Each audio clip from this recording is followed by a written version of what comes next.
Your Fitbit says you burn 3,200 calories. The online calculator tells you to eat 2,400 for maintenance. Your metabolic test results say your RMR is 1850. So which one is your actual metabolism? Here's the truth. They're all probably wrong. And relying on these methods to guide your nutrition is like using a broken compass to navigate. The fitness industry has convinced you that estimating your metabolism requires expensive tests, fancy gadgets, or complex formulas. But there's one method that cuts through all the noise and gives you the real answer. And it's been hiding in plain sight this whole time.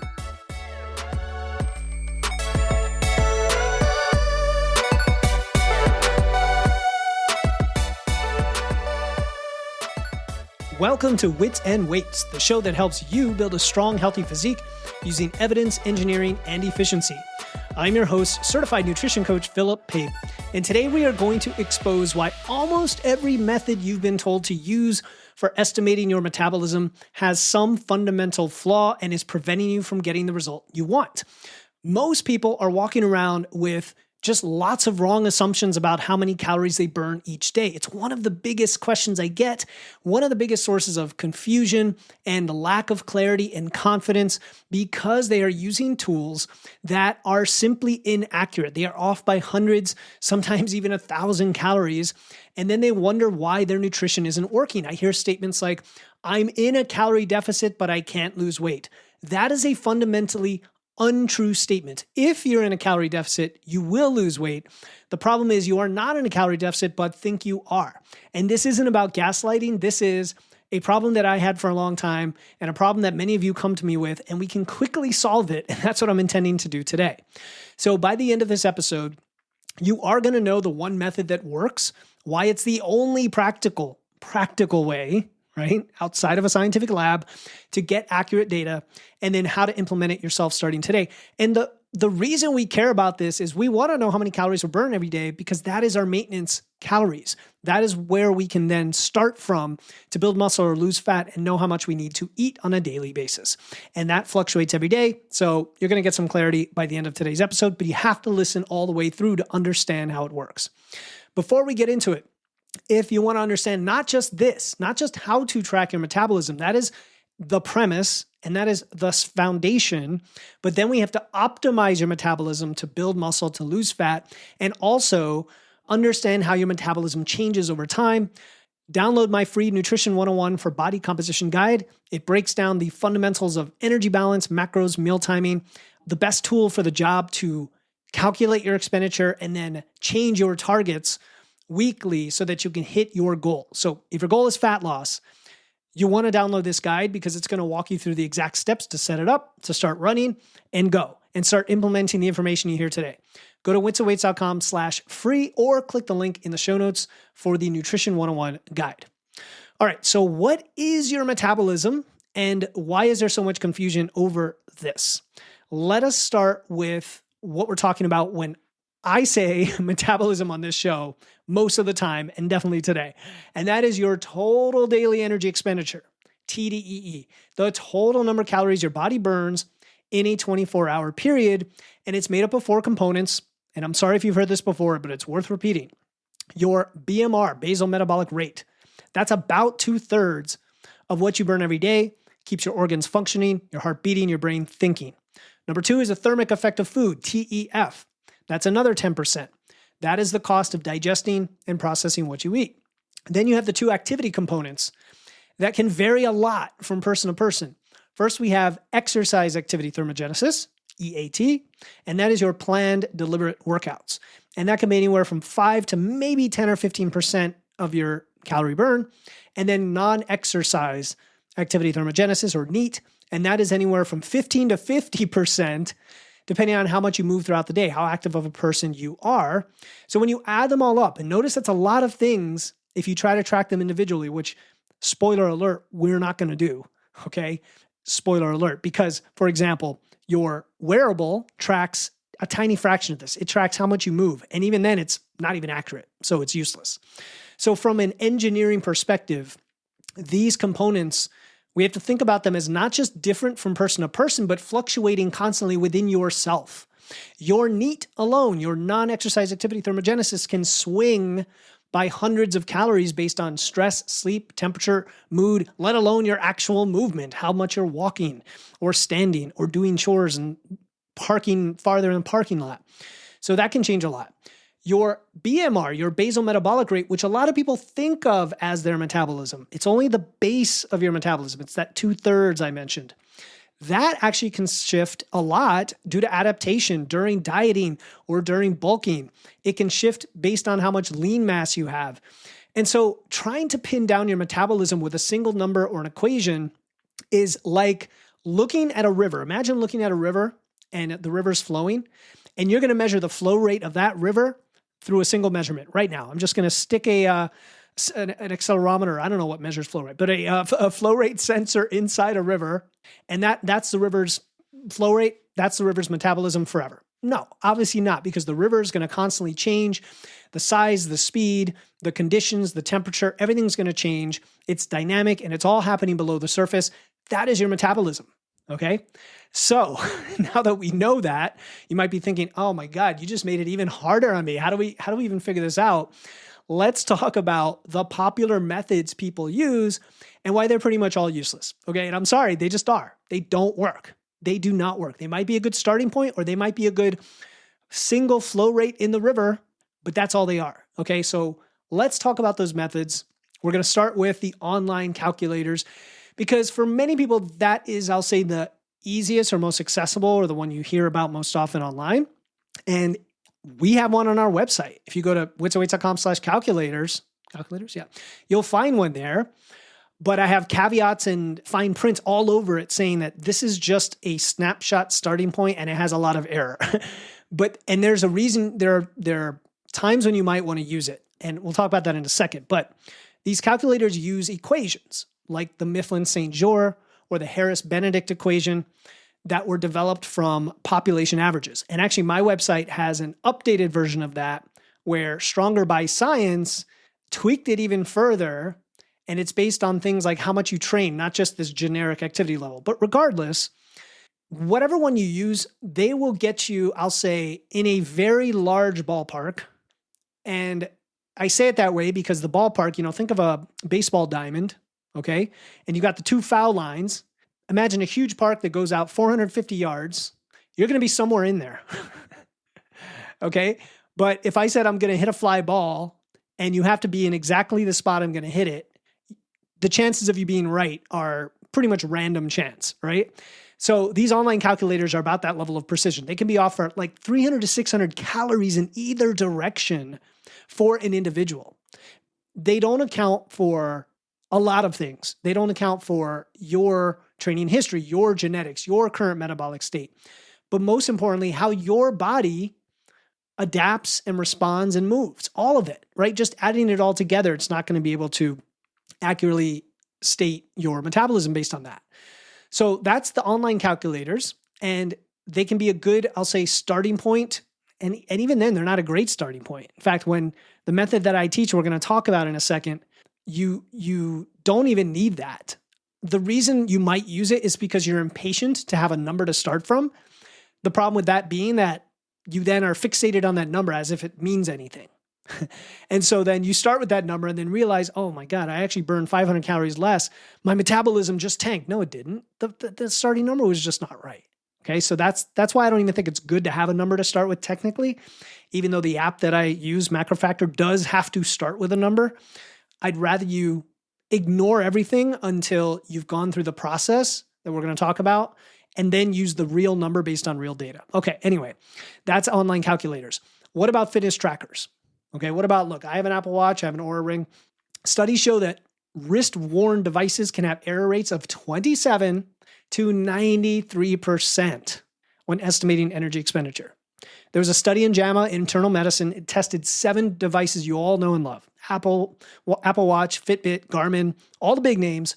And it found they were consistently inaccurate for the calorie burn estimates because they are using your heart rate and motion sensors, and they are just guessing at energy expenditure based on formulas. And then heart rate correlates really poorly with calorie burn anyway, especially when you're resistance training.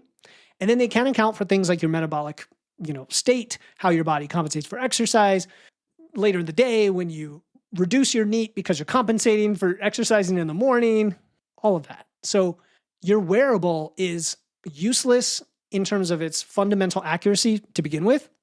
And even if it were accurate, it only gives you the piece of the pie that's represented by that movement, not all the other pieces I just mentioned, like your RMR and your food, thermic effect of food, all of it. So that method is flawed. And I don't use it at all. Like, there's no reason to use calorie burned on your watch for any reason whatsoever. Well, okay, I'll take that back. The only reason you might use it is to compare different sessions if you're trying to compare their intensity. That's about it.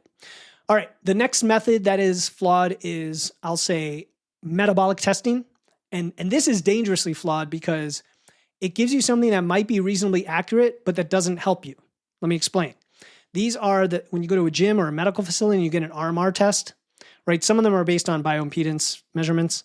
Some are under controlled conditions with like a cart and a mask. Just so many different ways, right? And they might be accurate in that specific moment, but your RMR, as we mentioned earlier, is just about 2/3 of your total metabolism. So it doesn't help. I mean, it doesn't help. It doesn't tell you all the other things that stack on top of that. And those other things are the ones that change a lot anyway. So it's not going to tell you how your metabolism changes day to day. And it's not even going to tell you your total energy burn right now. Even if you had it done regularly, which would be expensive, it'd be impractical, you're still missing the total energy expenditure. So those are useless. So those are the big ones, right? And from an engineering standpoint, if you can't measure something directly, what do? You measure its effects. You measure the inputs and outputs. You measure what we call the black box. You think of a control system or just a closed system. And if you're able to tell what's coming in and going out, you can tell how the system is changing. Your metabolism reveals itself through the relationship between energy intake and body weight changes over time. It's very simple and elegant. And this is based on the fundamental principle of energy balance, calories in, calories out, which, by the way, if it didn't work, we couldn't do this. So we know it works. We know it's accurate. It's physics. And it's simply this. If you are eating at the level of your total daily energy expenditure, that big pie chart for the day, if you're eating that exact amount of calories, what's going to happen? Your weight is going to stay the same because you're bringing in energy that matches the energy going out. And so what happens? Your weight stays the same. If you're eating more than that, your body has to store that somewhere in your fat. You gain weight. If you're eating less, you lose weight, right? You get the idea. And so this method works because it captures the whole thing, the whole black box, the whole pie chart, the whole total daily energy expenditure. It's your BMR, your activity, your metabolic adaptation, your genetics, your current state, what you're eating, how you're processing, all the crazy stuff that goes inside your body. You don't have to worry about it. You don't have to measure it.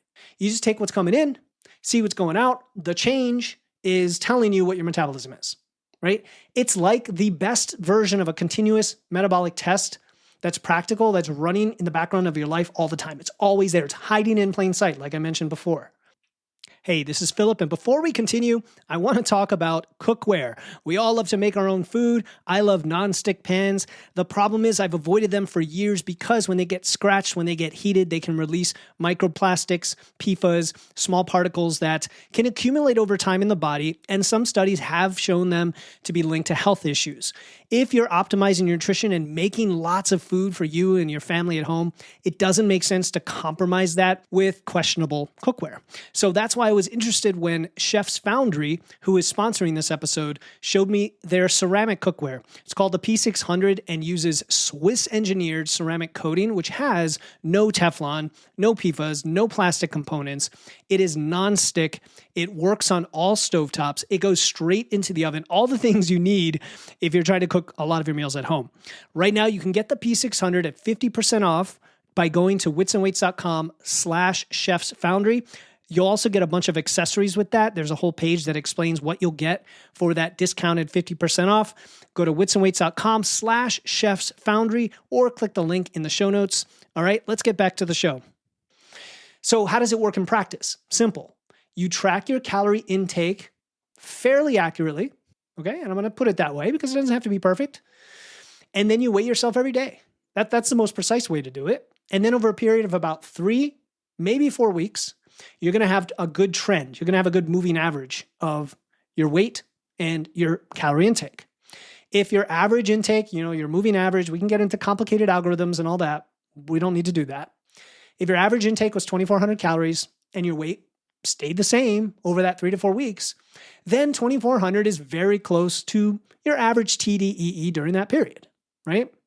But we can get even more precise. We can, because if you lost 1 pound over those 3 weeks eating 2,400 calories, then your TDEE is higher, right? It's higher than what you ate because you ate less than you needed. So your TDEE would be like 2,570 calories. And that's based on the idea that 1 pound of fat loss is equal to 3,500 calories, right? So we know metabolism is dynamic, so you're going to change in some way, even if it's small. Like usually people aren't just the exact same weight day after day after day. There's going to be some change or some up and down or some drift, right? So you take the duration, you take how much you ate per day, you take the fact that a pound of fat is 3,500 calories, and take how much you weigh, and from that you can tell how many calories you're burning every day, knowing that that's going to keep changing every day. It's going to keep drifting every day. I mean, if you look at my expenditure graph, it goes up and down kind of ridiculously, and that's why I track it, because otherwise I would have no idea. So the key here is not to use the daily measurements. The key is to take daily measurements, but use the trend over time of those measurements. Don't even take weekly measurements for this. Take daily, because if you take them once a week, you might be at a high point or a low point. That's not going to tell you anything either, right? This is simple math. This is the more data you have, the more you can smooth out the average. Because your weight can swing by a lot day to day. Sodium, stress, hormones, glycogen, fluid, gut content, right? Go up 2 pounds, down 2 pounds, up 3 pounds, down 1 pound, up 1 pound, down 4 pounds. And at the end of the day, it might be the same, right? The trend over time might tell you, you know what, I'm actually maintaining my weight, even though I have a lot of fluctuations, especially if your eating patterns are not stable, right? If you eat a lot on the weekends and eat less on the weekdays, for example. So this approach, it just destroys everything else because of its precision and accuracy, right? It has massive advantages over all those other things that are just junk. I mean, I'm just being honest. Like, they don't help in any way. They actually make it worse because you end up trusting a number that is totally far off from reality and making choices based on that is called an uninformed choice. We want to make personalized, informed choices. So why is that the case here? All right. I just mentioned it. First of all, it's personalized. It accounts for you, what's happening. You don't have to know why or all the details, but you have a unique physiology in that moment on every given day, unique activity pattern, unique metabolism, unique adaptations, unique hormones, unique stress, unique everything. And that makes you different from the average person, but it also makes you different than you yesterday. So it's highly personalized. The second thing is it adapts to you. So kind of segueing off of what I just said, you're changing every day. You need something that can be fairly responsive. It can't take 6 months. Practically, we know we can't do it in 2 days because your weight changes too quickly. Your body doesn't respond that quickly. So we have to find a sweet spot that makes sense from a practical perspective. So as your metabolism changes due to dieting, training, stress, life circumstances, this method is going to capture those in a reasonable time frame. A couple of weeks, maybe a week. We can't overtrust or overemphasize the data, even though it seems highly precise because it's a moving average. Because even a moving average, remember, you're including some of the data points from 2 weeks ago or 3 weeks ago. Things have changed since then, but you're doing your best to go with the ebb and flow, right? But you are not stuck with some fixed flow rate in the river from 6 months ago, because that's useless. The third thing is this is a very practical approach. It's just so elegant, in my opinion. I use the word elegant in the engineering sense, in that it's a very easy design. It's like E equals MC squared, right? From Einstein. It's a very elegant formula. And at the same time, it represents something mind-blowingly complex, right? The theory of relativity. But it's elegant because you can express it so simply. Well, this is elegant in terms of how practical it is. You don't need equipment, right? Other than a way to log your food, which we have apps for that, or to weigh yourself. Okay, so you don't need special equipment.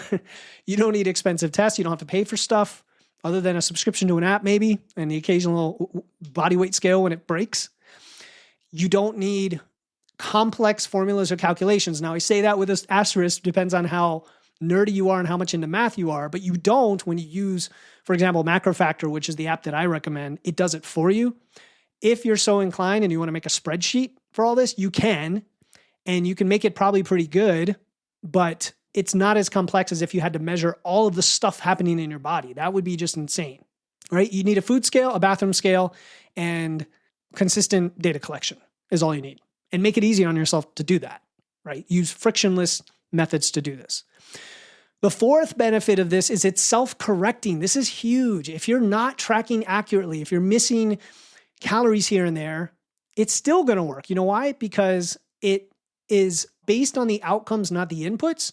So what's cool at this is it has a lot of resilience. You can be off by up to 30% with your calorie tracking as long as you are tracking. And it's still going to be robust enough to cover you. You can skip some weigh-ins and it's still going to be robust enough. That's pretty cool, right? I recommend tracking daily and doing it as precisely as you can. But if you skip a weight, if you skip a a day of food logged, or if you're having to estimate because you're traveling at a restaurant, whatever, it's going to be good enough to actually work quite well anyway. And that I wanted to mention that because that's an excuse for people who say, well, I can't track every day, or I go to restaurants, I can't be precise. You don't have to be. Sorry, you don't have to be. You can have a lot of flex here and it's going to be fine, right? Your weight trend is going to reflect your true average intake over time. And the weight trend is resilient to a few missed weigh-ins. Your food is resilient to lack of perfection with your logging, right? And then finally, when you tie this all together, what does it do? It gives you a thing that you can actually act on in an informed way. When you know your real TDEE, the pie chart, this is how many calories I burn every day, pretty close to reality.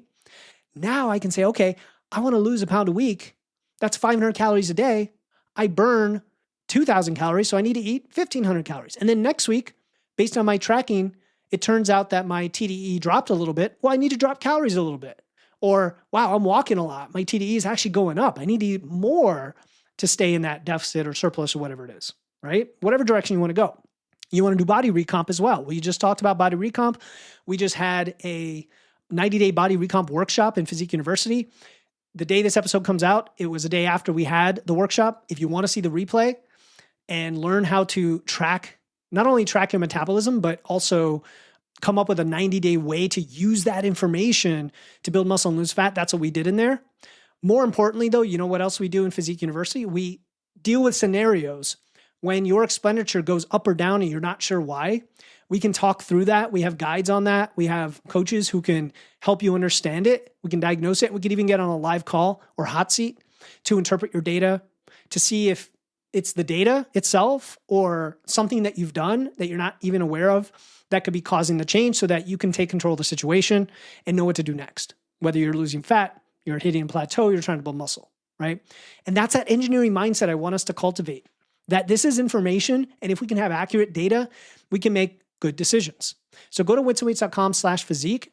If you guys want to join us in there, if you want to get the replay of the body recomp workshop, or if you just want to hit it hard and implement a fat loss plan that I build for you and be able to get unstuck when it seems like you're stuck, that's where we do that. Physique University, witsandweights.com/physique. Now, you could do all these calculations manually, like I said, with a spreadsheet, but I think there's a better way. It's called MacroFactor. I am such a shill for this app because I've used it since launch. Yes, I'm an affiliate. Please support me. My code is witsandweights, all one word. You'll get 2 weeks free and you won't look back. It's made by the team at Stronger by Science, Greg Nuckols and those guys. And it's built specifically on this methodology. It is the only app that does this. How does it do it? I'm just going to quickly explain. When you log your weight every day, it uses a 20-day exponential moving average. You don't have to understand it. It's just a moving average to give you a trend weight. Then it looks at how much food you've logged every day, and it reverse engineers your metabolism based on that. That's it. And then it updates your metabolism every day as you provide the data and says, okay, it is Monday, time to check in. Your metabolism is up 100 calories this week. Therefore, we're going to increase your targets by 100 calories. And the protein, fats, carb breakdown are depending on some other factors like what kind of balance you want, how aggressive you want to be with protein, whether you're lifting weights, etc. By the way, everyone here should be lifting weights, right? Okay. So I love MacroFactor. Again, you can download it from your app store. It's a paid app, but my God, for $72 a year is going to save you probably thousands of dollars in frustration and healthcare costs and probably other programs for the rest of your life. So it pays for itself instantly. Go to MacroFactor from your app store and then use my code WitsandWeights, all one word. And that's it. It's going to remove the guesswork for you. If you want an app, if you want to do it yourself and you nerd out on this stuff, do it. Share with me your experience, how it's going. All you need is food and weight, right? And everything else calculates for you. And you don't have to worry about wearables. You don't have to worry about using a calculator. You don't have to worry about going to use a machine in the gym, right? I've been using it myself. All our clients use it. Physique University clients all use it. And I have not found anything else that provides anywhere close to the accuracy of the TDEE estimate than macrofactor. So that's why I'm such a shill for it. Okay, I'm a fanboy, as they say. All right, so I know some of you are thinking, but Philip, what if I don't log perfectly? What if I forget a meal? What if I estimate my portions? And I've already addressed this to an extent, but I want to go a step further and say that is a strength of this method because of how it's based on the closed system and the outcome, right? It's not based on all the stuff under the hood. So let me give you an example. Some people might be accidentally underlogging every day or overlogging every day because of whatever they're doing in their life. As long as the under or overlogging is fairly consistent. No, you know what? It doesn't even have to be that consistent. Again, you can be off by 30% in either direction. It's going to be close enough. When you think of calories are like in the thousands, right? So if you're off by a few hundred calories, when it smooths it out and then links it up with your weight, it's still going to be pretty darn close to reality. And you're still going to be able to nudge your diet in the direction you want to go with some confidence, with a lot of confidence. Because that's the thing people are missing, isn't it? They're missing the confidence to know, how much do I eat? Or I'm eating this much. I think it's going to do this, but it's not. What the heck's going on? In my world, I know how much to eat. And so if I'm eating that much, that's not the problem. It's something else. Something's happening with my expenditure that's causing me to either fall behind or get ahead of the deficit or the surplus. It's not that I'm not eating the right amount. I know how much to eat, right? Obviously, if you're eating way more, way below the target, that's an independent issue, right? And here, another question I get is, okay, what about the fact that your scale weight changes so much? And some people don't realize this, but it does. It changes due to water weight far more than it changes due to fat changes. And that's why I like tracking every day, which, by the way, has been shown in studies time and again to be the most effective means of hitting your goals and maintaining them. Weight loss, maintenance, muscle gain, whatever, is to track daily. And that's because you get this trend that smooths out all of that noise. The noise from the sodium, from the Chinese food and pizza, from the hormones, from the glycogen, from the hard training session, from the inflammation, from your menstrual cycle, all of it. So that's another question that comes up. Another one is, what if my metabolism is, insert adjective here, broken, non-responsive, or I have a thyroid condition? Again, the robustness is built in. Even if you have metabolic issues, legitimate issues, this is going to reveal your actual energy expenditure so that you understand reality. You might discover that, yes, your TDEE is far lower than you expected. And the initial response for many of you is, I thought I was burning, 2,000 calories, but I'm only burning 1,600. Now, some people will say, what's wrong with the app? It says I only burn 1,600. Others will say, oh, it's really good to know that I only burn 1,600. And by the way, you can test this out by eating 1,600 for a while. Notice that your weight stays the same. But now you have accurate data to work with instead of guessing, right? That to me is gold. That's gold, because if you have a low metabolism and it's just the way you are, you can do something about it. You can add more NEAT into the equation. You can use nonlinear dieting. Maybe everything is suppressed and you're underfueled. Maybe you have a hormone issue. It allows you to separate the variables and figure out what's going on. Or, you just have a lower metabolism than the average person, and go listen to my episode on what to do if you have a very low metabolism. Okay, so the next question I get is, isn't this too much work? It sounds like a lot of tracking. Well, you're already eating food, I hope, or else you'd be dead. You're probably weighing yourself occasionally anyway. All I'm asking you to do is log daily, which every time I've done a poll of my clients or Facebook members and said, give me your screen time for macrofactor, it's like 3 minutes a day. It's like 3 minutes a day, because you end up copying and pasting. You end up being very quick with the app. It is the fastest app on the market. It's been tested to be the fastest. It has a great database, right? It has AI, it has all that stuff. It's fast. So you're taking 3 minutes a day to log your food, and you're taking 30 seconds a day to weigh yourself. And that's it, right? And then, but the clarity you get for your expenditure, priceless, to steal from the MasterCard commercial, right? Beyond that, right? Like once you establish your baseline expenditure, now you have this data point you've probably never had in your entire life. And that alone is going to give you more clarity than you've had before to make decisions with your food, let alone getting into macros and all that other stuff. So you should just start it and try it. Just try. You know what? Get Macro Factor and use the 2 weeks free. In those 2 weeks, do what we just talked about. Log your food and weight every day and reach out to me on Instagram and tell me about your experience. If it was awful, if it doesn't work, if you think it's not a great app, I want to hear it. I really do. Because I want to know why. Because a lot of times it has to do with the learning curve or other aspects. Some people may just not like it. But once you start using it, what I've found is that you realize your metabolism is not mysterious. It is not uncontrollable, which is what all the marketers want you to believe. I want you to come to me, whether you just check out the podcast or come into our Facebook group, or you want to implement this stuff for you in our Physique University or coaching.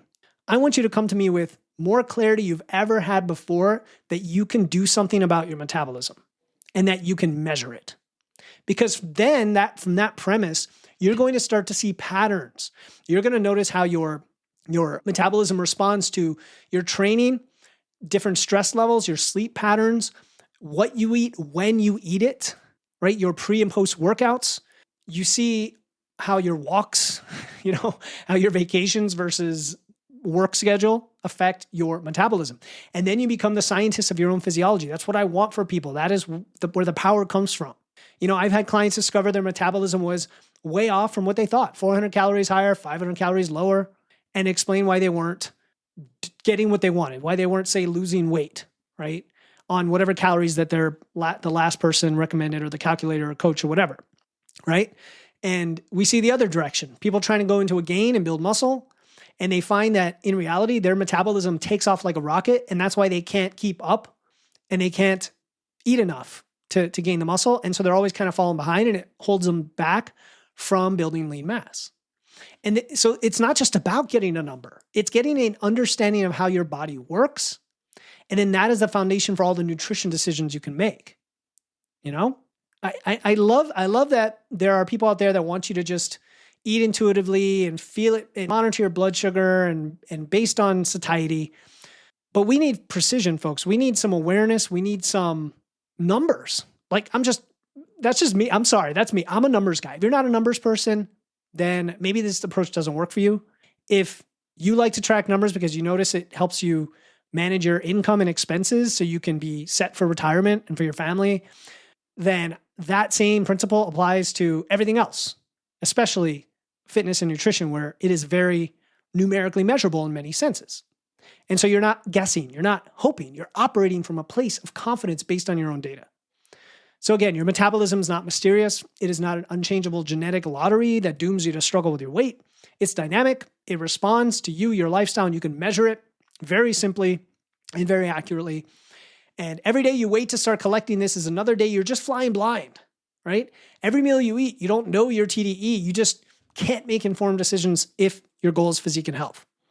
All right, so let's do this together. Let's understand our numbers and use that to make smarter choices. So you stop hoping and you start engineering your results. That is it. All right, if this episode opened your eyes to how metabolism works, and I should say that the metabolism itself, I didn't really get into the science of that too much. I really wanted to talk about how you measure it with this episode. So if you do that, the next question might be, okay, how can I change it? And so I have an episode called 4 Ways to Increase Your Metabolism by 500 to 1,000 Calories Per Day. Episode 236. I'm going to link it in the show notes. It's called 4 Ways to Increase Your Metabolism, 500 to 1,000 Calories Per Day, which gives you strategies to boost your TDEE once you know what it actually is. Sorry, I'm losing my voice today. So combining today's tracking method with those strategies, that is what's really powerful. All right, until next time, keep using your wits, lifting those weights, and remember, your metabolism is not a mystery. It's data to be collected. I'll talk to you next time here on the Wits and Weights podcast.